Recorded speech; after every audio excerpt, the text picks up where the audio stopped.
Graças a Deus, vamos começar. Hoje nós iremos ler na Bíblia de Estudo Desafio de Todos os Homens, da editora Mundo Cristão, certo? E nós vamos ler hoje de Números, capítulo 34 até o capítulo 36.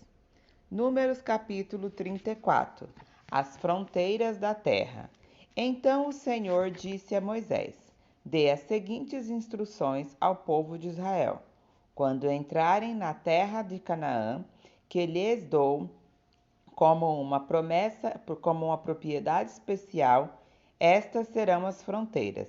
A região sul se estenderá desde o deserto de Zin ao longo da divisa com Edom.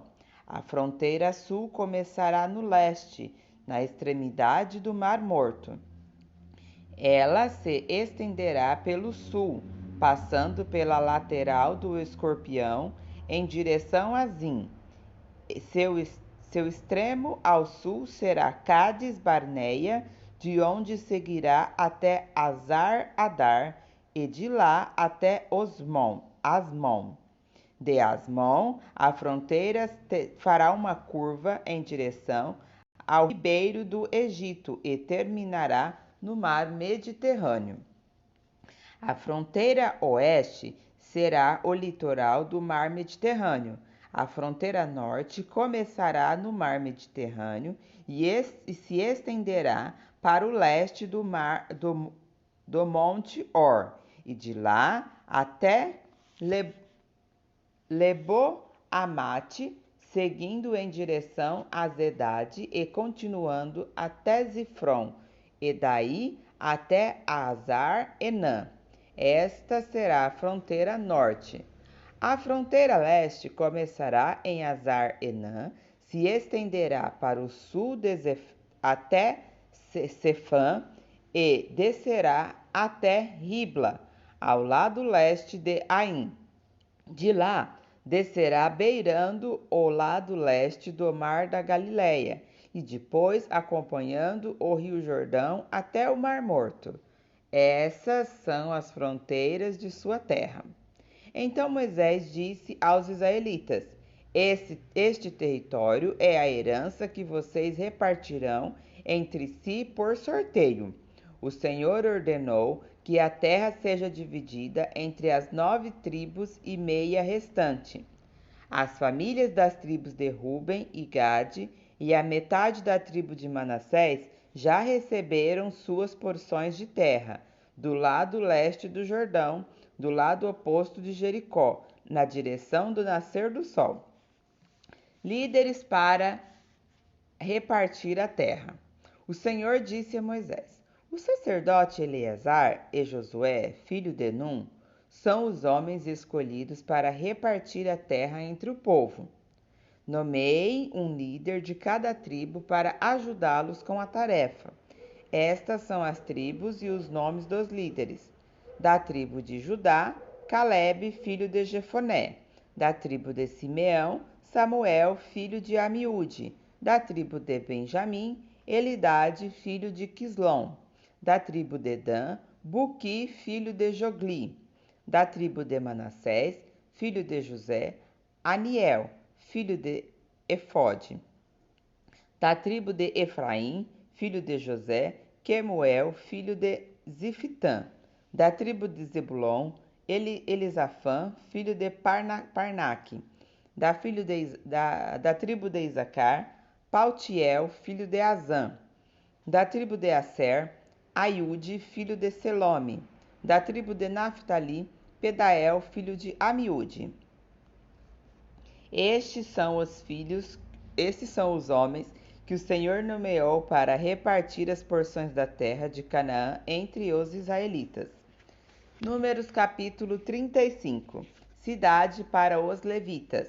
O Senhor disse a Moisés junto ao rio Jordão, nas campinas de Moabe, do lado oposto de Jericó: ordene aos israelitas que das propriedades que receberam por herança, deem alguma cidade para os levitas morarem. Entregue também as passagens ao redor delas, As cidades serão para a moradia dos levitas, e as terras ao redor servirão de pastos para o seu gado, suas ovelhas e todos os seus animais.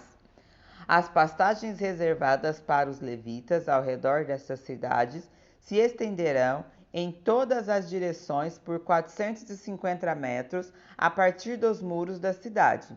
Meçam 900 metros fora dos muros da cidade, em todas as direções, leste, sul, oeste e norte, com a cidade no centro. Esta será a área de pastagem das cidades.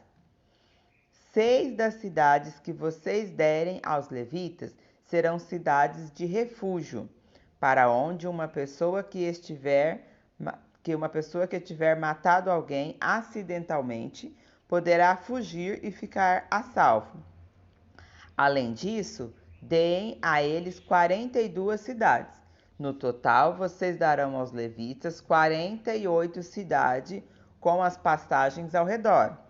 As cidades virão da herança dos israelitas. As tribos maiores darão mais cidades aos levitas, enquanto que as tribos menores darão menos cidades. Cada tribo entregará propriedade de forma proporcional ao tamanho do território que receber. As cidades de refúgios. O Senhor disse a Moisés: dê as seguintes instruções ao povo de Israel. Quando atravessarem o Jordão para entrar na terra de Canaã, escolham cidades de refúgio para onde uma pessoa que estiver matado alguém acidentalmente poderá fugir. Essas cidades serão lugares de proteção contra os parentes da vítima que quiserem vingar sua morte. A pessoa que tirou a vida de alguém não será executada antes de ser julgada pela comunidade. Escolham para si 6 desses refúgios, 3 do lado leste do Rio Jordão e 3 do lado oeste da terra de Canaã. Estas cidades servirão para proteger os israelitas, os estrangeiros que vivem entre vocês e os que tiverem de passagem. Qualquer um que matar alguém acidentalmente poderá fugir para lá. Se, contudo, alguém atacar uma pessoa e matá-la com um pedaço de ferro, é assassinato e o assassino deverá ser executado. Ou, se alguém com uma pedra na mão atacar e matar outra pessoa, é assassinato e o assassino deverá ser executado. Ou ainda, se alguém atacar outra pessoa e matá-la com um pedaço de madeira, é assassinato e o assassino deverá ser executado. O parente mais próximo da vítima é responsável pela execução do assassinato. Quando o encontrar, o vingador deverá executar o assassino. Portanto, se alguém odeia outra pessoa e fica à estreita dela e a empurra ou joga contra ela um objeto perigoso e ela morre, ou se alguém odeia outra pessoa e a fere com as mãos e ela morre, é assassinato. Nesses casos, o vingador deverá executar o assassino quando o encontrar. Se, contudo, alguém empurrar outra pessoa sem ter demonstrado anteriormente nenhuma hostilidade, ou jogar algo que acerte a outra pessoa acidentalmente ou sem a intenção, deixar cair sobre ela uma pedra grande, embora não fossem inimigos, e a outra pessoa morrer, a comunidade usará as seguintes normas para julgar entre o acusado e o vingador. O parente mais próximo da vítima, a comunidade protegerá. Vou ler de novo. A comunidade usará as seguintes normas para julgar entre o acusador e o vingador, o parente mais próximo da vítima. A comunidade protegerá o acusador do vingador e cuidará para que ele chegue à cidade de refúgio para onde fugiu. Aí ele ficará até a morte do sumo sacerdote, que foi ungido com óleo sagrado. Se, contudo, o acusador sair alguma vez dos limites da cidade de refúgio e o vingador o encontrar fora da cidade e o executar, essa morte não será considerada assassinato. O acusador deveria ter ficado dentro da cidade de refúgio até a morte do sumo sacerdote. Depois da morte do sumo sacerdote, porém, o acusador poderá voltar à sua propriedade. Essas são as prescrições legais a serem cumpridas de geração em geração, onde quer que morarem. Todos os assassinos deverão ser executados, mas apenas se mais de uma testemunha apresentar provas. Ninguém será executado com base no depoimento de apenas uma testemunha. Jamais aceite resgate pela vida de alguém que foi declarado culpado de assassinato e condenado à morte. Os assassinos deverão sempre ser executados. E jamais aceite resgate de alguém que fugiu para uma cidade de refúgio, permitindo com isso que os acusados voltem à sua propriedade antes da morte do sumo sacerdote. Essa medida garante que a terra em que vivem não seja contaminada, pois o assassino contamina a terra.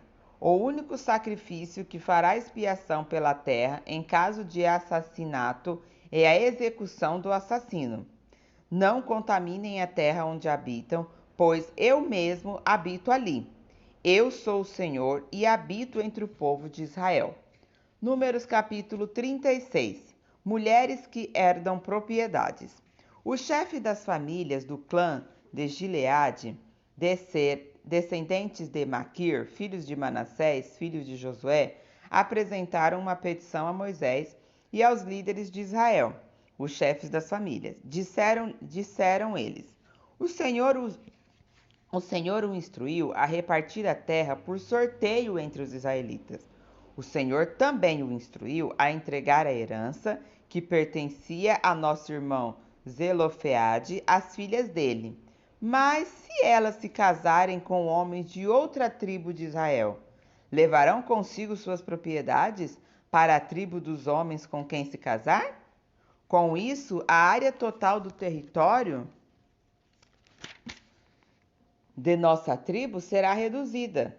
Quando chegar o ano do júbilo, a porção de terra que elas receberão será anexada à porção dessa nova tribo, e a sua propriedade será tirada da tribo de nossos antepassados para sempre. Então Moisés deu aos israelitas a seguinte ordem do Senhor: a preocupação dos homens da tribo de José é justa. É isso que o Senhor ordenou acerca das filhas de Zelofeade. Elas poderão se casar com quem quiser, desde que seja alguém da tribo de seus antepassados.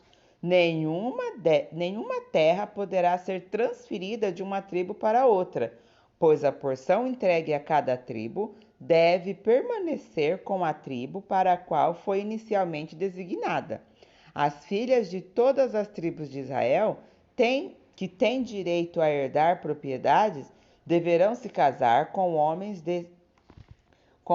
de um dos clãs de sua própria tribo, para que todos os israelitas mantenham a propriedade de seus antepassados. Nenhuma porção de terra poderá ser transferida de uma tribo para outra. Cada tribo de Israel manterá a porção de terra que recebeu como herança. As filhas de Zelofeade fizeram conforme o Senhor ordenou a Moisés. Maala, Tirsa, Ogla, Milca e Noá se casaram com primos da família de seu pai, membro dos clãs de Manassés, filhos de José. Assim, sua herança permaneceu no clã e na tribo de seus antepassados. Esses são os mandamentos e os estatutos que o Senhor deu aos israelitas por meio de Moisés, enquanto estavam acampados nas campinas de Moabe, junto ao rio Jordão, ao lado oposto de Jericó. Graças a Deus, concluímos o livro de Números, começaremos um novo livro amanhã. Deus abençoe você e até amanhã, em nome de Jesus.